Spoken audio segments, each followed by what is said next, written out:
Serious, a lot of people are about this. Somebody just sent me a message following a fax they sent that says, Art, the fax I just sent, keep it extremely confidential.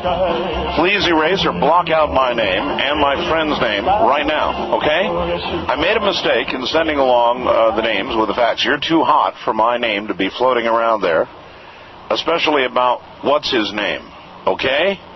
Thanks. Signed, well, he wants me to leave that part out.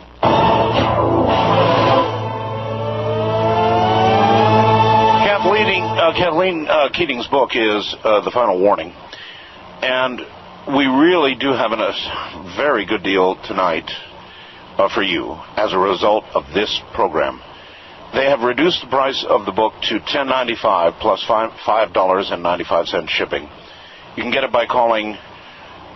And listen, if it's busy, I know it's swamped. The number is 1-877-620-2665. This is a rare case when even Amazon.com cannot come close to beating the price we're offering tonight. It's a special deal from her publisher. That's 1-877-620-2665. Now, Kathleen, I'm going to read you a fax, and I'm going to read it to you in its raw form. Okay. And we'll see how you do with it, all right? All right. Art, with all due respect to Kathleen and her obvious sincere faith, I'd like to know what kind of allegedly all-knowing and all-loving God could visit such horror and suffering upon his children. It seems to me that using the analogy of a parent-child model, such a parent would be charged with neglect, if not outright abuse. I've heard the arguments, all of them, involving free will, original sin, but a truly all-loving God that is also all-knowing would surely not rig the game so as to set most of us up to fail. Anyway, it would appear that God has a very insecure ego if he's that pissed off over the specifics of how we see him. Is that it? That's it. Okay, we crucified his only son. What would you do as a parent when we continue to do horrible and abominable things? He loves us so much, but you know, a parent doesn't let a child touch a hot stove without saying, don't touch that, it's hot. Yeah, that's right. No, that's right. I didn't expect that answer. That was a good answer. Would you please ask Kathleen, says another, to elucidate upon the identities of some of the visionaries that she's quoting from in such great detail? Sure. I can start with La Salette, the two children there, Fatima. I cite these in my book, St. Nihilus, St. John Bosco. Innumerable visionaries, and there are over 500 of them, and it's too small of a program to name them. But a lot of them. A lot of them. Maria Esperanza, a lot of them. How long have you been working on all of this? Over 7 years. Why did you begin? That's a good question. I fell into it. I was on the political side of the investigation, more into the UFO phenomenon and so forth, and I ran headlong into prophecy, and I found that they were so linked that you couldn't tell them apart. And it was so unbelievable I had to dig deeper, and then once I started digging, I couldn't let go of the story. I fully understand. All right, let's take a few phone calls and see what we get. Okay. First-time caller line, you're on the air with Kathleen Keating. Hi. Hi, Art. This is John. I'm listening to you on 610 CKTV in St. Catharines. St. Catharines? Yes. All right. I just have more of a comment, but I just wonder what really Kathleen is, what her point of all this, like saying all this is. It seems like guests like this, all they do is they're pushing their books and nothing else. I mean, is she really doing any good by scaring the hell out of everybody like this? I don't know if I'm doing any good by doing this. I feel I have a responsibility to get this information out. I don't want that on my soul or my conscience that I didn't tell the world what was going on.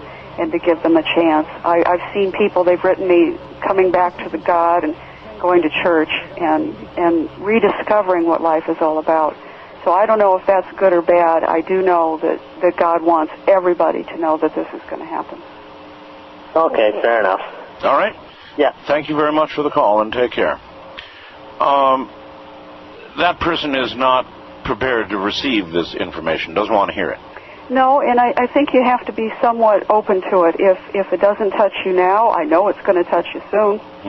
And it won't be because of the book or anything else. It'll be because that we see God face to face. Kind of like you can pay me now or you can pay me later. Right, or Padre Pio said, if you don't believe in hell now, wait till you get there.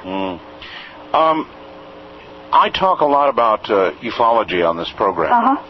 I'm getting increasing numbers of reports of just absolutely impossible things. Large triangles touching down, actually landing in Chile recently. Another one knocking off a portion of a cliff in Portugal. Some of the most recent wild ones I'm hearing about. Now, if these are not aliens, or are they aliens? If they're not aliens, then what do you think they are? Well, they are alien to us as far as how they appear. They are not aliens as far as what they are or where they come from. They come from hell, and they use these transports or these ships because not all of the demons can fly. I know that sounds very trite, but it's true. They live in the center of the earth. They use these ships, one, for transport of the demons to the earth, and two, to perpetrate the biggest hoax that they can about going against the creation theory. If we could actually dig deep enough to go to the center of the earth, like Pat Boone in the movie, would we really get to hell? I mean, there really is that place? Your white bucks that get dirty down there, Art. Might be a place, might be a hole we might not want to dig. No, and I think it'd be why rush it, And that would do it? That would open the door, so to speak?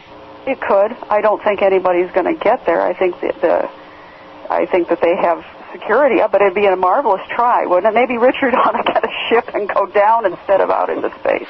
That's been suggested to him anyway. Well, I don't mean that. Wildcard line, you're on the air with Kathleen Keating. Hello. Hello? Yes, hello. Okay.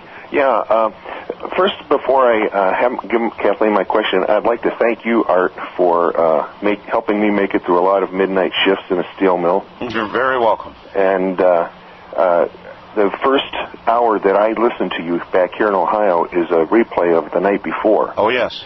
And in a wrap-up of that, you were talking about God visiting the sins onto the children for 3 generations. That's right. And I'm holding in my hand a book entitled Adult Children of Alcoholics. I'm married to a woman that is an adult child of an alcoholic. And it's not so much that God puts it on those third generation people, but it consequentially falls onto them. Yeah, I have a very hard time with that, Kathleen, that God would visit upon a sinner for 3 generations. In effect, punishment. I don't understand that. Maybe you can explain it. I'm not so sure it's punishment as a cycle that needs to be broken by God. I think that that's an instance where the person really has to turn everything over to God, because it is generational. Sin is generational. The alcoholism that goes to the children, whether they become alcoholics themselves or they go through the memories of the torment that they had as kids with their parents. God, Kathleen, I don't understand that. Generational. Why should sin be generational? When a new soul is inculcated, obviously, with your beliefs, you don't believe in reincarnation. No. So when a new soul is inculcated into a body at conception or whenever people think it occurs, why is that new soul not given a clean slate? It is, absolutely, especially at baptism. But but that's not a clean slate. Not if the sins of the father or the grandfather are being visited. I'm not so sure about the accuracy of that. I think what we have is that the parents just overwhelm that pure soul with their sins and their addictions. And I think that the soul gets bruised. I don't necessarily agree that it's a generational thing. I think you see it, and I think that the curse is heavy, and the baggage that comes along with each generation can be really staggering. I don't think that that's something God wants for us, and I really don't think that that suffering is of God. I think that's something else. All right. Caller? I don't think that that suffering is of God. I think that's something else. All right. Caller?